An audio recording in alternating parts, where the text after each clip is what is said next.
You know, it's funny to realize that for most of us, when talking about the word environment, we tend to point just at trees and the sky. But in reality, it's more than that. It's your boss, it's your family, your friends, and even that grocery store that never seems to stock your favorite snacks. Welcome back to the Science of Balance. I'm your host, Fabrizio. With a PhD in chemistry and over 15 years in the corporate world, I founded ProHealthX Coaching, where I serve as an executive health coach, nutrition specialist, and personal trainer. Let's take a moment to explore how our environment shapes us. It's like a mirror. It reflects back to you what you put into it.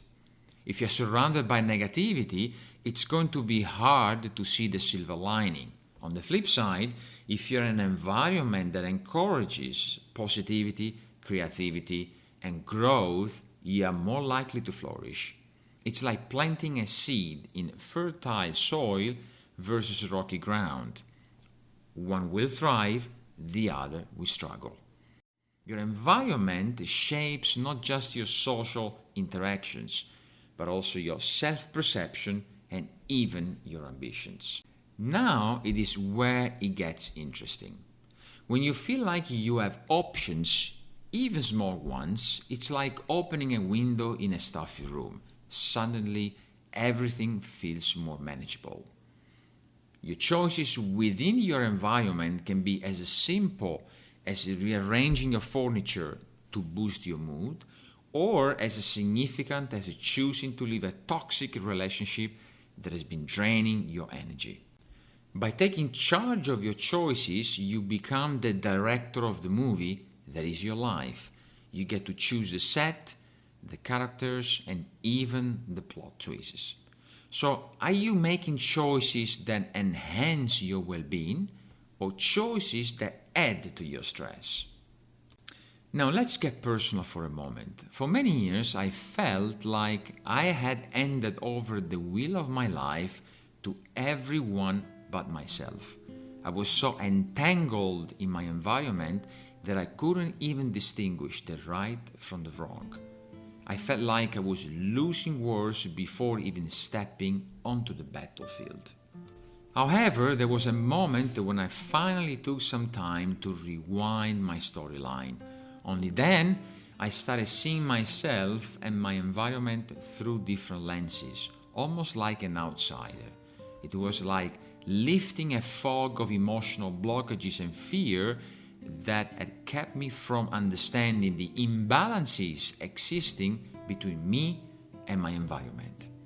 It was like a wake-up call that made me ask, is this what success is supposed to look like? You see, I used to think success was all about the salary coming in every month, the tag on my office door, the title on my business card, or even the company I work for. But those are just status that inflate our ego and mask our inner insecurities.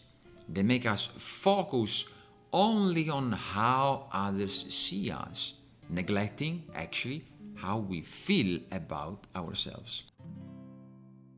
It took me a burnout to finally understand the difference between being successful and being fulfilled. Now a question that I would like you to ponder on. Who or what in your environment have you given too much power over your life? Take a moment to think about it.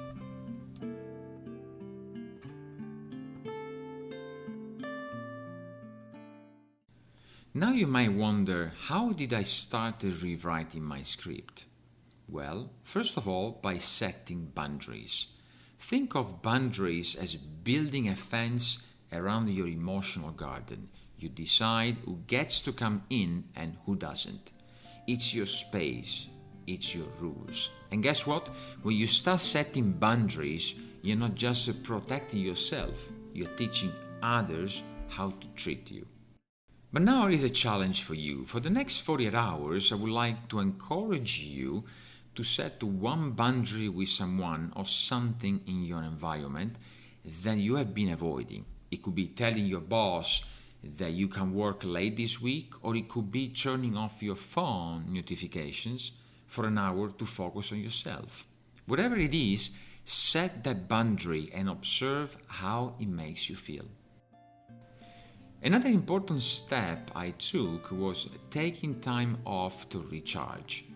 Burnout isn't a badge of honor, it's actually a red flag.